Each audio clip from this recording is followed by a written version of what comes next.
ऐसे बैठेंगे वज्रासन में।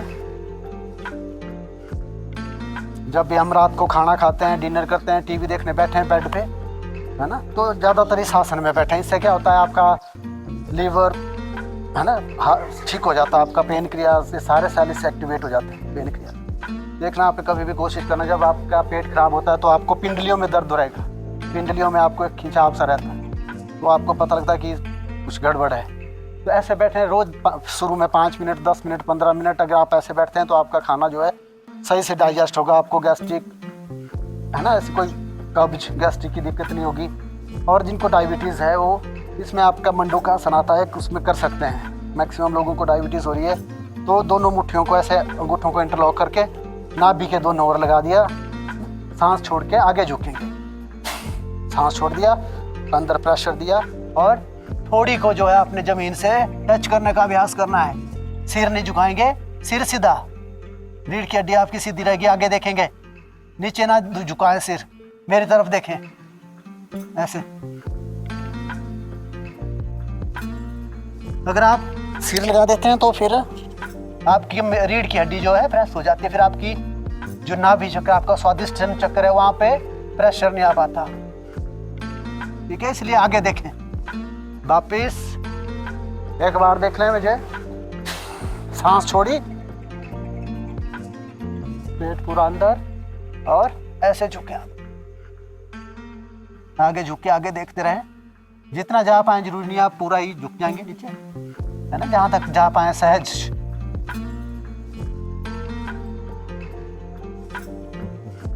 फिर सांस लेते हुए वापस, फिर बायां हाथ नाभि के ऊपर, दाहिना उसके ऊपर, और सांस छोड़ते हुए फिर से आगे जाएंगे, और पेट पे पूरा दबाव। आपको नाभि की धड़कन जो आपकी हथेली पे महसूस होनी चाहिए। सांस लेते हुए वापस करेंगे वक्रासन, है ना, हमारा सिर जो है वक्र की तरह हो जाएगा, एक सीधी रेखा में ऐसे। कुछ नहीं है, ऐसे बैठते हैं, घुटना मोड़ा, बाएं हाथ को दाहिने घुटने से डाला, है ना, और बाएं जंघा के घुटने के पास से पकड़ दिया, और पीछे देखेंगे। इससे हमारा जो शरीर, इसका नाम है वक्रासन। वक्र होता है सीधी रेखा, है ना, तो एक सीधी रेखा में आ जाता है। फिर दूसरी तरफ से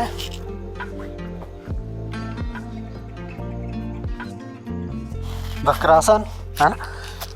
आसन में आपको ज़्यादा टाइम बढ़ाना पड़ेगा। जब भी आसन करें तो आप देखो, अगर ऋषि मुनि एक एक आसन में कई कई दिन, कई कई साल बैठे रहते थे।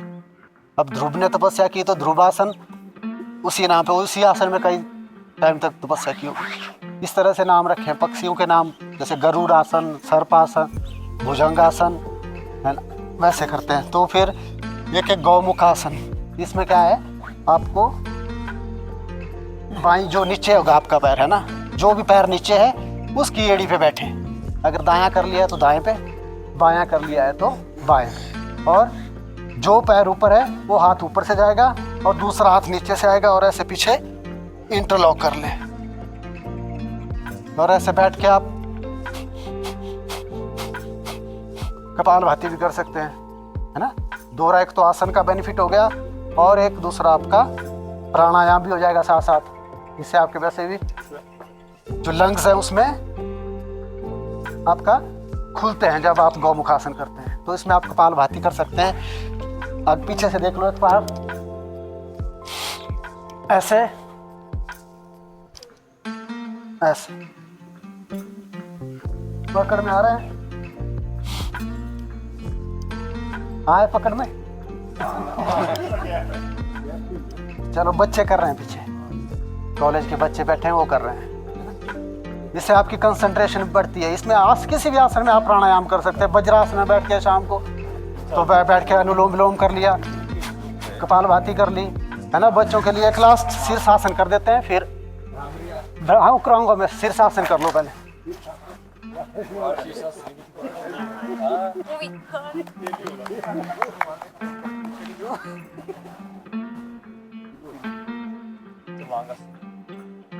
ऐसे